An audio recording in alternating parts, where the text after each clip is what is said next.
سیدنا عثمان بن عفان رضی اللہ تعالی عنہ، سیدنا عمر فاروق رضی اللہ تعالی عنہ کی شہادت کے بعد مسلمانوں کے تیسرے خلیفہ مقرر ہوئے، جنہوں نے 12 برس مسلمانوں کے اوپر حکمرانی کی ہے۔ 12 برس انہوں نے خلافت امور کو سنبھالا ہے۔ 35 ہجری 18 ذی الحجہ بروز جمعۃ المبارک کو سیدنا عثمان بن عفان رضی اللہ تعالی عنہ کو ان کے گھر کے اندر کافی دن محاصرہ ہونے کے بعد شہید کر دیا گیا۔ ان کے فضائل و امتیازات میں سب سے پہلی بات تو یہ آتی ہے کہ کائنات کے اندر اس روئے زمین کے اوپر 1,24,000 انبیاء کا نزول ہوا، لیکن وہ شان، وہ امتیاز کسی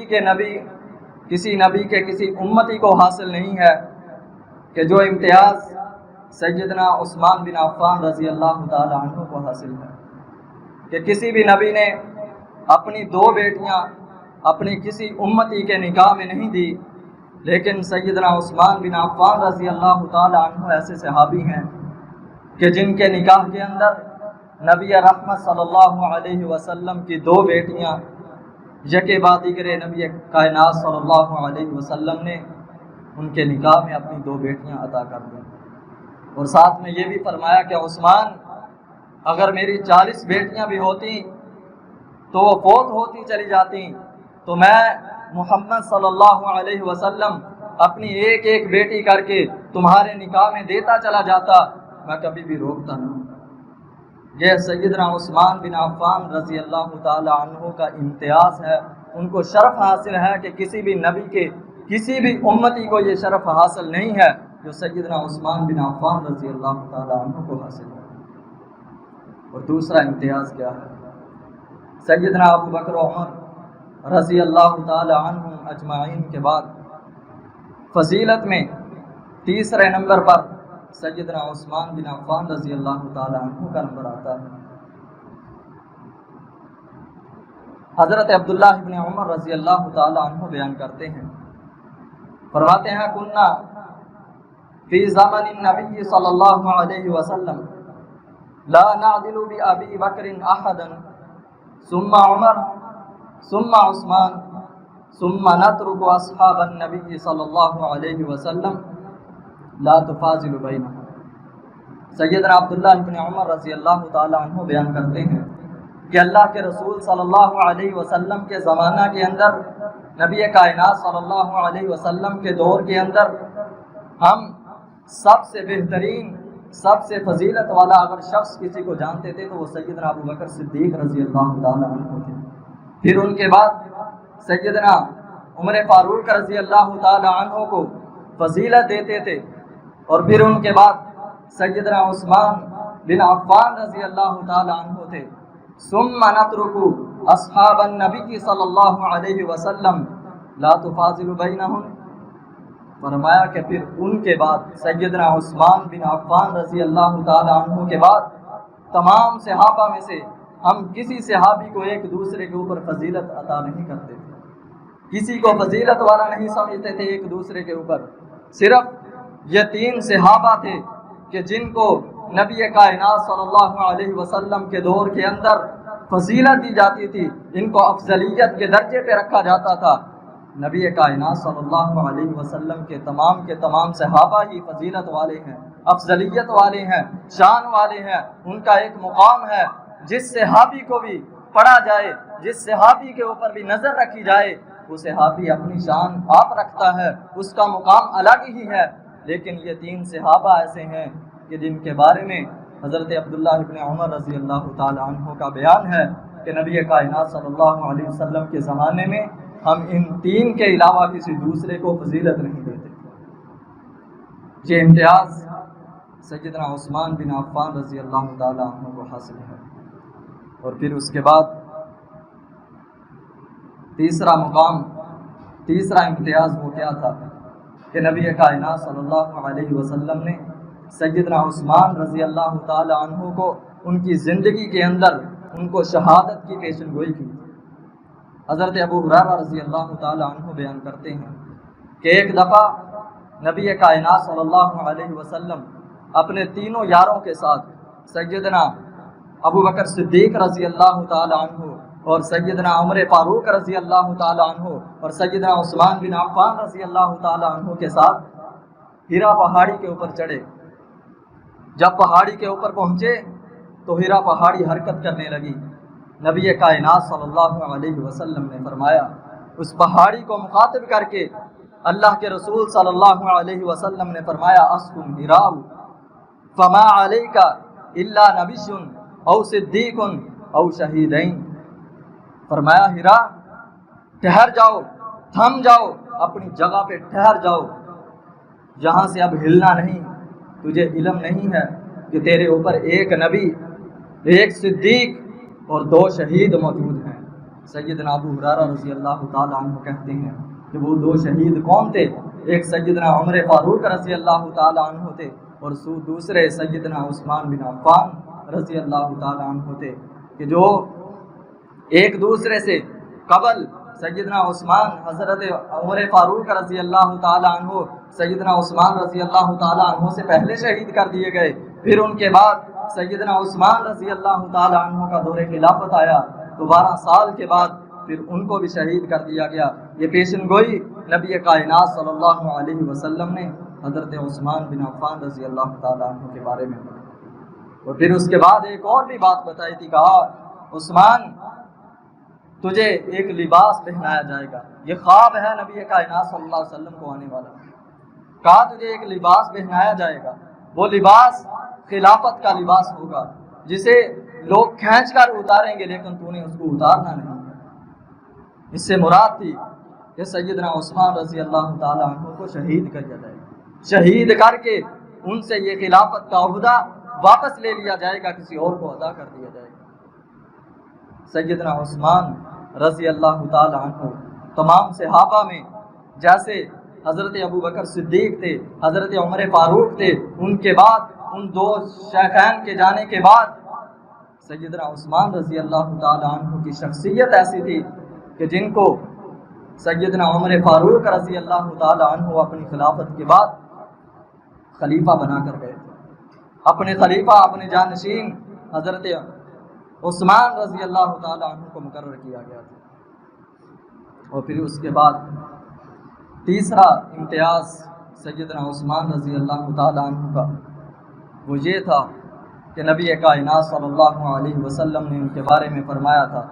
کہ کائنات میں سب سے زیادہ اگر حیادار ہے، انبیاء کی جماعت کے بعد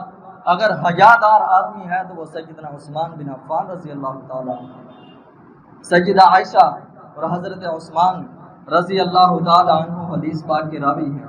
سیدہ عائشہ بیان کرتی ہیں کہ ایک دفعہ نبی کائنات صلی اللہ علیہ وسلم میرے گھر میں موجود تھے، بستر پہ لیٹے ہوئے تھے اور میری چادر، میرا دوپٹہ اپنے اوپر اوڑھے ہوئے تھے کہ اسی اثناء میں سیدنا ابو بکر صدیق رضی اللہ تعالی عنہ تشریف لائے اور اجازت طلب کی۔ اجازت ملی، اللہ کے رسول صلی اللہ علیہ وسلم نے ان کو اجازت دی۔ میرے بابا آ کر اللہ کے رسول صلی اللہ علیہ وسلم کے پاس بیٹھ گئے، آپ اسی حالت میں موجود رہے، حرکت نہیں کی۔ تھوڑی دیر ہی گزری تھی کہ حضرت عمر فاروق رضی اللہ تعالی عنہ تشریف لائے، انہوں نے اجازت طلب کی، اجازت ملی،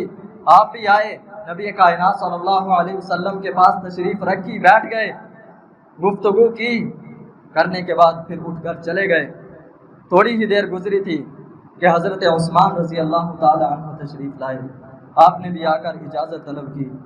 تو نبی کائنات صلی اللہ علیہ وسلم نے فوری طور پر سیدہ عائشہ رضی اللہ تعالی عنہ کو کہا کہ عائشہ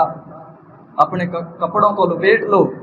اپنے دوپٹوں کو اٹھا لو، اپنے بستر کو اٹھا لو یہاں سے۔ اللہ کے رسول صلی اللہ علیہ وسلم فوری طور پر سیدھے ہو کر بیٹھ گئے اور پھر اس کے بعد حضرت عثمان رضی اللہ تعالی عنہ کو اجازت دی تو سیدہ عائشہ رضی اللہ تعالی عنہ بیان کرتی ہیں کہ میں بہت حیران ہوئی، تعجب کیا اس بات کے اوپر کہ اللہ کے رسول صلی اللہ علیہ وسلم نے اس سے پہلے کبھی اس طرح کا کیا معاملہ نہیں کیا، اس طرح کا معاملہ پیش ہی نہیں آیا۔ تو یہ اس وقت آج یہ کام کیوں ہو رہا ہے؟ تو میں نے دیکھا کہ سیدنا عثمان رضی اللہ تعالیٰ عنہ نے اللہ کے رسول صلی اللہ علیہ وسلم کے ساتھ گفتگو کی. گفتگو کرنے کے بعد اٹھ کر چلے گئے. تو میں نے اللہ کے رسول صلی اللہ علیہ وسلم کے سامنے سوال رکھ دیا. میں نے کہا اللہ کے رسول آج یہ معاملہ کیا ہے؟ یہ کیا ماجرا ہے کہ جب حضرت ابو بکر اور حضرت عمر فاروق رضی اللہ تعالیٰ عنہم اجمعین آئے تو آپ نے اجازت دی، اسی طرح آپ بیٹھے رہے، لیٹے رہے. لیکن جب حضرت عثمان تشریف لائے تو آپ نے فوری طور پر کھڑے ہو گئے، آپ بیٹھ گئے، سیدھے ہو کر بیٹھ گئے اور مجھے کپڑے اٹھانے کو کہہ دیا. کیوں کہا؟ تو نبی کائنات صلی اللہ علیہ وسلم نے کہا عائشہ عثمان پوری کائنات میں تمام لوگوں سے سب سے زیادہ حیادار ہے، اور مجھے اس بات کا ڈر تھا کہ کہیں یہ نہ ہو کہ میں اسی حالت میں بیٹھا رہوں، اسی حالت میں لیٹا رہوں اور عثمان رضی اللہ تعالیٰ عنہ تشریف لائیں اور اپنی ضرورت کو میرے سامنے بیان ہی نہ کر سکیں اپنی شرم کی وجہ سے. اتنے حیادار اور شرمیلے عثمان رضی اللہ تعالیٰ عنہ تھے. لیکن حیادار یہ نہیں ہے کہ صرف حیا ہی اتنی تھی، شرمیلا پن ہی اتنا تھا. صرف یہی بات ہی نہیں تھی، ان کے اندر ایک اور صفت بھی تھی، اور وہ تھی کہ آخرت کو بہت یاد کیا کرتے. جب قبر کا ذکر ان کے سامنے ہوتا تو زاروں کی تار رونا شروع ہو جاتے. امیر المومنین ہے، خلیفۃ المسلمین ہے، اس کے باوجود جب بھی کبھی قبر کا ذکر ہوتا تو سیدنا عثمان رضی اللہ تعالیٰ عنہ زاروں کی تار رونا شروع ہو جاتے. ان کی داڑھی مبارک آنسوؤں سے تر ہو جاتی. تو کسی پوچھنے والے نے پوچھ لیا، کہا امیر المومنین ہم نے کتنی دفعہ ہم نے دیکھا ہے ایسے واقعات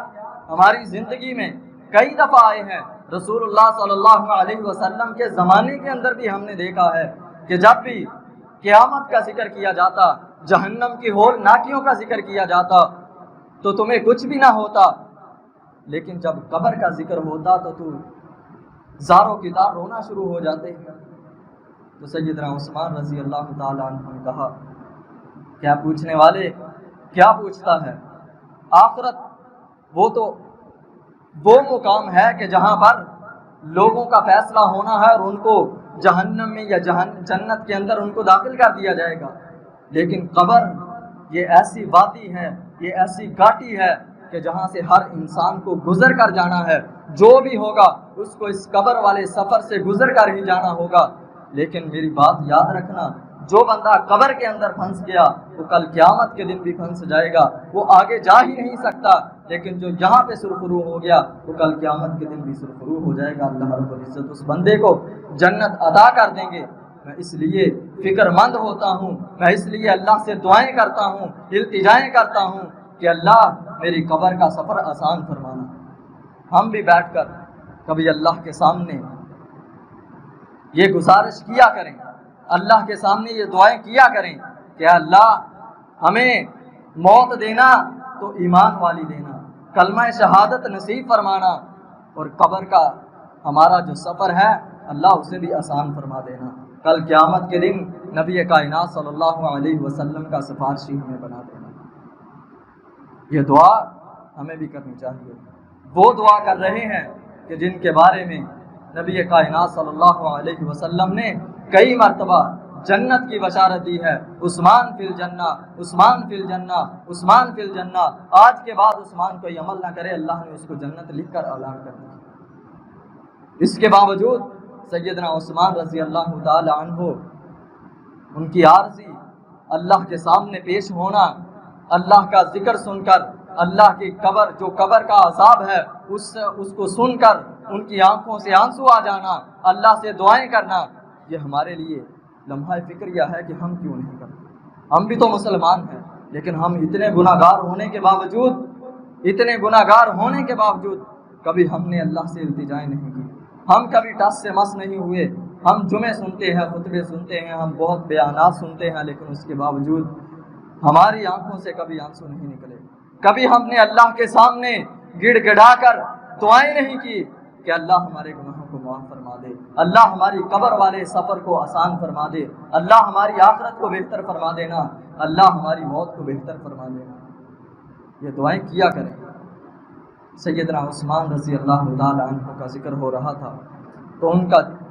5واں امتیاز وہ یہ تھا کہ انہوں نے مسجد نبوی کی توسیع کے اندر کثیر تعداد میں حصہ ڈالا تھا۔ نبی کائنات صلی اللہ علیہ وسلم جب مدینہ پاک میں تشریف لائے تو وہاں پر اللہ کے رسول صلی اللہ علیہ وسلم نے تھوڑی کی زمین کے اوپر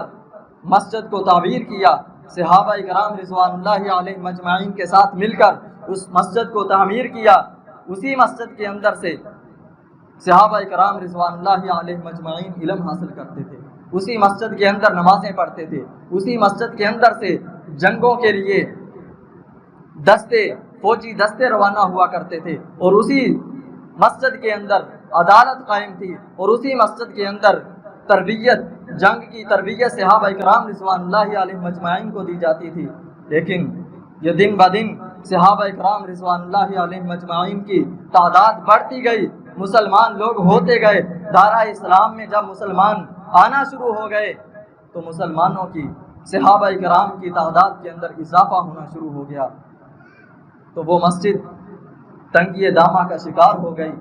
نبی کائنات صلی اللہ علیہ وسلم نے خطبہ ارشاد فرمایا، اور آپ نے فرمایا کہ کوئی ہے جو 7 والی زمین کو خرید کر اللہ کے راستے میں وقف کر دے گا؟ تو سیدنا عثمان رضی اللہ تعالی عنہ فوری طور پہ کھڑے ہوئے، اس مالک سے جا کر ملے، اس کو اس زمین کی رقم ادا کی، اور اللہ کے رسول صلی اللہ علیہ وسلم کے پاس فوری طور پر دوڑے ہوئے آئے۔ کہا اللہ کے رسول، اس زمین کو میں نے خرید لیا۔ کہا عثمان، اس کو اللہ کے راستے میں وقف کرتے ہو، مسجد کے لیے وقف کرتے ہو؟ نبی کائنات صلی اللہ علیہ وسلم نے ابھی ارشاد ہی فرمایا۔ سیدنا عثمان رضی اللہ تعالیٰ عنہ نے کہا اللہ کے حبیب، میں نے اس زمین کو خریدا ہی اس لیے ہے کہ میں نے اس کو اللہ کے راستے میں وقف کرنا ہے۔ فوری طور پر اس زمین کو اللہ کے رسول صلی اللہ علیہ وسلم کے حوالے کر دیا۔ کہا اللہ کے رسول، یہاں پہ مسجد بنا لیجیے۔ اور یہی وہ معاملہ ہے کہ جب سیدنا عثمان رضی اللہ تعالی عنہ کا محاصرہ کیا گیا، کئی دن تک ان کا محاصرہ جاری رکھا گیا، تو سیدنا عثمان رضی اللہ تعالی عنہ اپنے گھر کی چھت پر چڑھے، تو وہاں پہ کھڑے ہو کر انہوں نے باغیوں سے خطاب کیا۔ کہا آج میں صرف صحابہ کرام سے پوچھنا چاہتا ہوں جو اللہ کے رسول کے صحابی ہیں، میں ان سے سوال کرنا چاہتا ہوں، ان سے پوچھنا چاہتا ہوں کہ مجھے بتاؤ کہ جب نبی کائنات صلی اللہ علیہ وسلم نے کہا تھا، یہ اعلان کیا تھا کہ کوئی ہے جو مسجد کی 7 والی جگہ کو خرید کر اللہ کے راستے میں اس کو وقف کر دے گا، تو کون تھا جس نے اس جگہ کو خرید کر مسجد کے اندر شامل کیا تھا؟ تو یک زبان ہو کر تمام صحابہ نے کہا تھا کہ امیر المومنین، وہ آپ ہی تھے کہ جنہوں نے کھڑے ہو کر یہ اعلان کیا تھا اور اس زمین کو خرید کر مسجد کے حصے میں ڈال دیا تھا، اس کو اللہ کے راستے میں وقف کر دیا تھا۔ آگے سیدنا عثمان رضی اللہ تعالی عنہ وہ ایسے حیادار تھے کہ جن سے اللہ کی نورانی مخلوق ملائکہ بھی حیا کیا کرتے تھے۔ سیدہ عائشہ ہی رضی اللہ تعالی عنہ بیان کرتی ہیں، کہتی ہیں کہ نبی کائنات صلی اللہ علیہ وسلم ایک دفعہ اپنے گھر میں موجود تھے کہ گھر کے اندر اللہ کے رسول صلی اللہ علیہ وسلم بے تکلفی سے بیٹھے ہوئے، اپنی ران سے کپڑا ہٹا ہوا ہے، بیٹھے ہیں اسی طرح کہ نبی کائنات صلی اللہ علیہ وسلم کے سسر حضرت ابوبکر صدیق رضی اللہ تعالیٰ عنہ تشریف لائے۔ آپ نے اجازت لی، کہا اللہ کے رسول اجازت لینا چاہتا ہوں، آپ کی خدمت میں بیٹھنا چاہتا ہوں۔ آپ نے ان کو اجازت دی، آ کر بیٹھ گئے۔ تھوڑی ہی دیر میں سیدنا عمر فاروق رضی اللہ تعالیٰ عنہ تشریف لائے، انہوں نے اجازت لی، فوری طور پہ اجازت ملی، آپ بھی آ کر نبی کائنات صلی اللہ علیہ وسلم کی خدمت میں بیٹھ گئے۔ لیکن جب سیدنا عثمان رضی اللہ تعالیٰ عنہ تشریف لائے، انہوں نے اجازت طلب کی،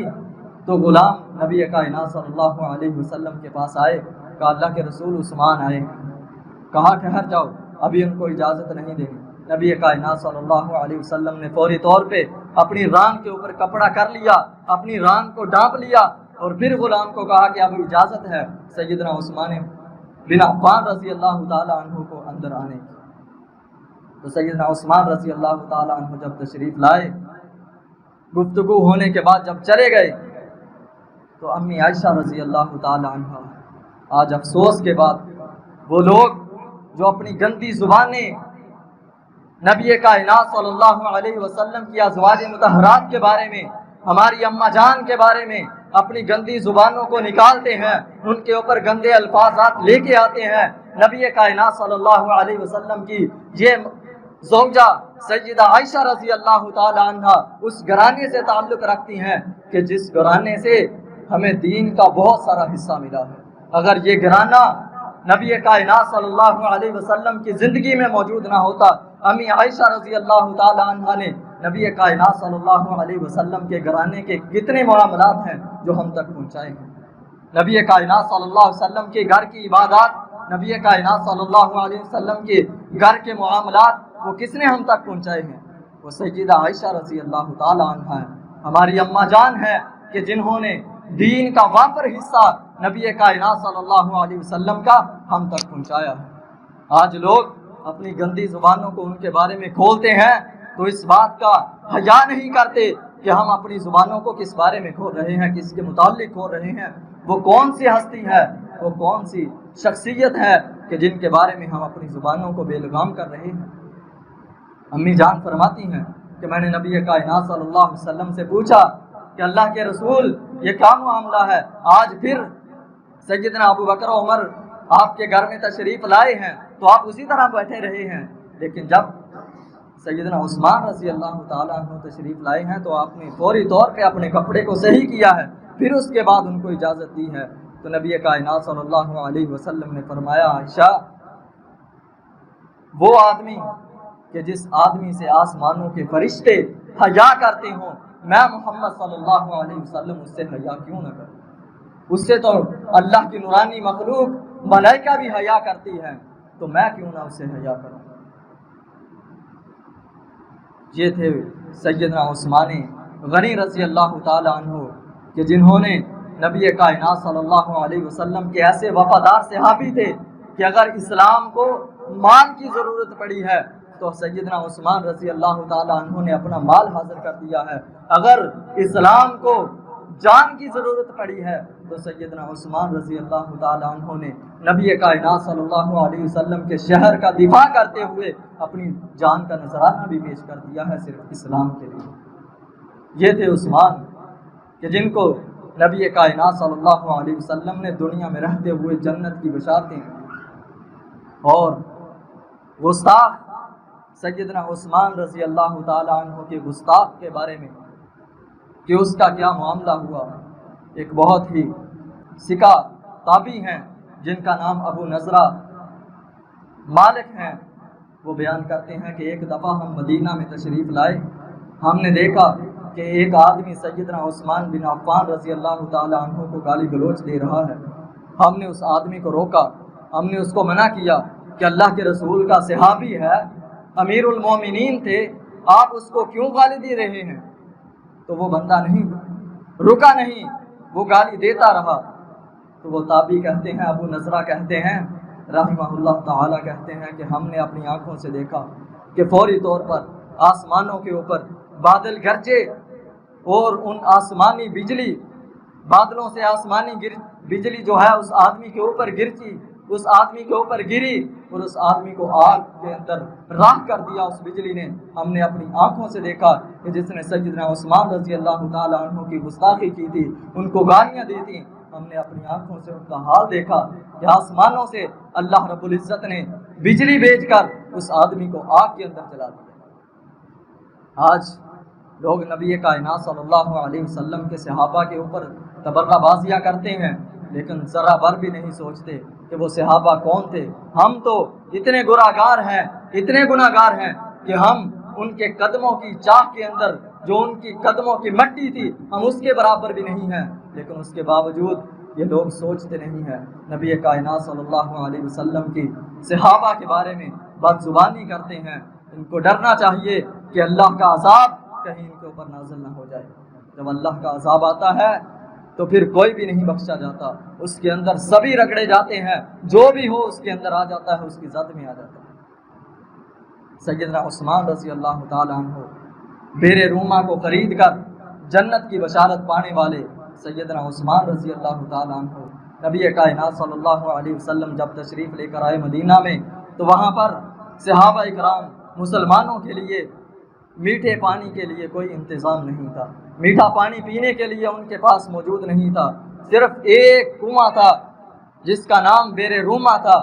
وہی میٹھے پانی کا ایک کنواں تھا، لیکن اس کے اوپر یہودی کا قبضہ تھا، وہ مسلمانوں کو پانی بھرنے نہیں دیتا تھا، اس کنویں سے پانی نکالنے نہیں دیتا تھا۔ تو نبی کائنات صلی اللہ علیہ وسلم نے خطبہ ارشاد فرمایا، آپ نے کہا کہ کون ہے جو اس بیر روما کو خرید کر مسلمانوں کے لیے وقف کرے گا، اللہ رب العزت اس بندے کے گناہوں کو معاف فرما دیں گے۔ تو سیدنا عثمان رضی اللہ تعالیٰ عنہ فوری طور پہ کھڑے ہوئے، آپ نے جا کر اس یہودی سے بیر روما کو خریدا، اس کی رقم ادا کی، تو اس بیر روما کو مسلمانوں کے لیے وقف کر دیا اور کہا اللہ کے رسول آج کے بعد مسلمانوں کو پانی کے لیے کسی قسم کی مشکل نہیں آئے گی، میں نے ان کی مشکل کو آسان کر دیا ہے اللہ کی توفیق کے ساتھ، اب مسلمان آزاد ہیں، جہاں سے مرضی جب چاہیں جس وقت چاہیں بیر روما سے جا کر پانی پی سکتے ہیں بغیر کسی رقم سے۔ تو جب محاصرہ کیا گیا سیدنا عثمان بن عفان رضی اللہ تعالی عنہ کا، تو اس وقت حضرت عبد الرحمن السلمی رضی اللہ تعالی عنہ بیان کرتے ہیں کہ حضرت عثمان رضی اللہ تعالی عنہ اپنے گھر میں موجود تھے کہ اسی وقت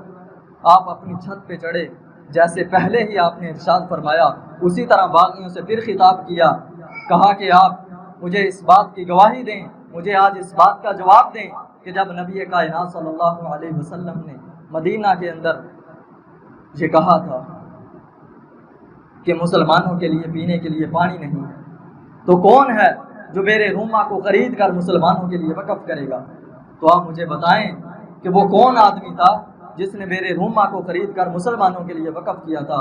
تو سب باغیوں نے اس وقت کہا تھا، یک زبان ہو کر کہا تھا کہ امیر المومنین وہ آپ ہی تھے کہ جنہوں نے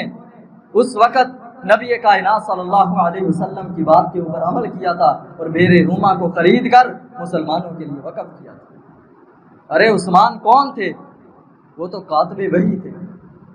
نبی کائنات صلی اللہ علیہ وسلم شروع اسلام میں جب قرآن نازل ہونا شروع ہوا تھا تو اس وقت بہت کم لوگ تھے جو پڑھنا لکھنا جانتے تھے، اور انہی کے اندر سیدنا عثمان بن عفان رضی اللہ تعالیٰ عنہ بھی شامل تھے جو لکھنا جانتے تھے۔ تو نبی کائنات صلی اللہ علیہ وسلم نے ان کی ڈیوٹی لگائی تھی کہ یہ وحی کو لکھا کریں گے، قرآن کو لکھا کریں گے۔ سیدنا عثمان رضی اللہ تعالیٰ عنہ نے سورۃ الحجر سے لے کر 26ویں پارے کی سورۃ الحجر سے لے کر سورۃ الناس تک سیدنا عثمان رضی اللہ تعالیٰ عنہ نے سب سے پہلے قرآن کو لکھا تھا۔ اور جب محاصرے کے دوران ایک باغی نے بدبخت نے گھر میں داخل ہو کر اپنی تلوار نیام سے نکال کر سیدنا عثمان رضی اللہ تعالیٰ عنہ کے ہاتھ کے اوپر وار کیا تھا تو ان کے ہاتھ کی انگلیاں کٹ کر زمین کے اوپر گر گئی تھی۔ تو سیدنا عثمان رضی اللہ تعالیٰ عنہ نے اس باغی کو مخاطب کرتے ہوئے کہا تھا کہ اے باغی سن لے، یہ وہ ہاتھ ہے کہ جس نے قرآن کا سورۃ الحجر سے لے کر سورۃ الناس تک کا قرآن کا سب سے پہلے حصہ لکھا تھا۔ آج تو نے اس ہاتھ کو معزول کر دیا ہے، آج تو نے اس ہاتھ کی انگلیوں کو کاٹ دیا ہے، اللہ رب العزت تجھے کبھی بھی معاف نہیں کرے گا۔